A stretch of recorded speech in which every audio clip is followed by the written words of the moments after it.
This is what the kit looks like without cymbals, and gives you a better idea of what's going on. We still have all the mics on the kit, but you can see some of the hardware much better now. And of course also the mic placement.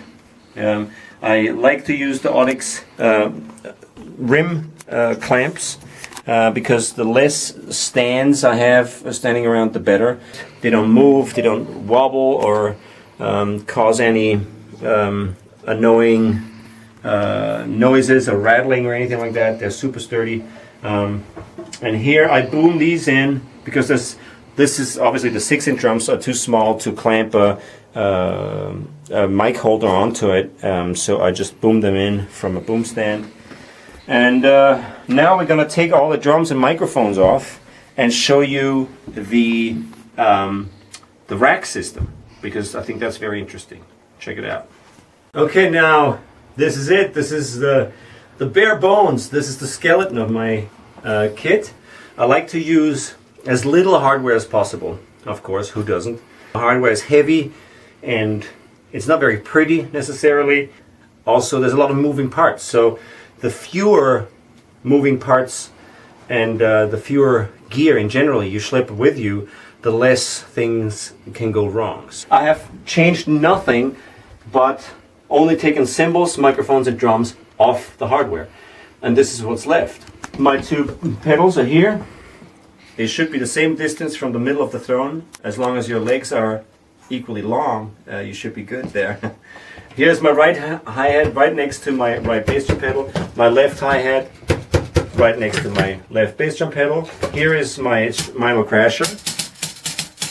It's still here.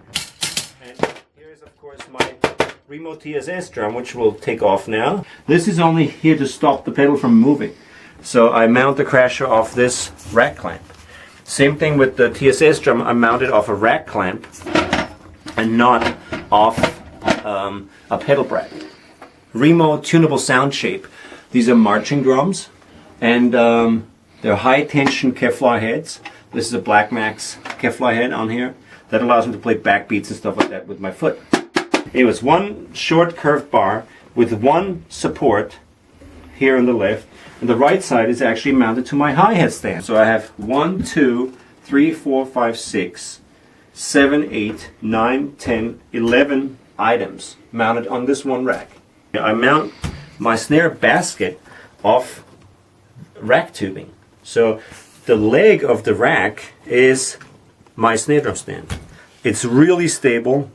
It never goes anywhere because there's a lot of weight sitting on this thing. It's a snare drum, 2 tom-toms, and either 1 or 2 cymbals and microphones all sitting on this one little thing. Look. This allows me to mount microphones, for example, a core microphone or a snare bottom microphone off this rack tubing as well.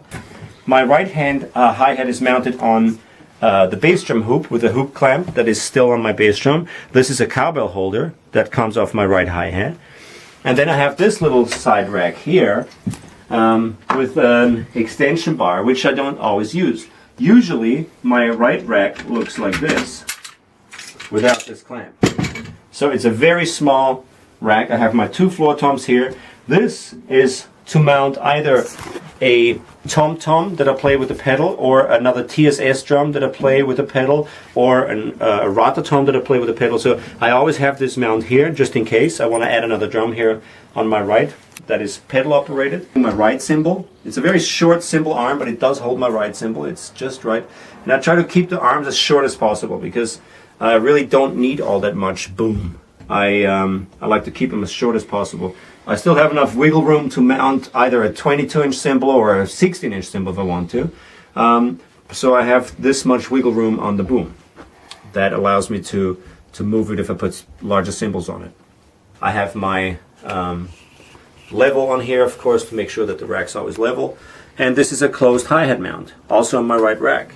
And again, this is very stealthy. All you see is this one post and cymbals. You see one post from the front here in the middle, and you see the hi-hat stand. I used to, make a sculpture out of the rack. I kind of designed racks that kind of look really cool, but I'm over that now.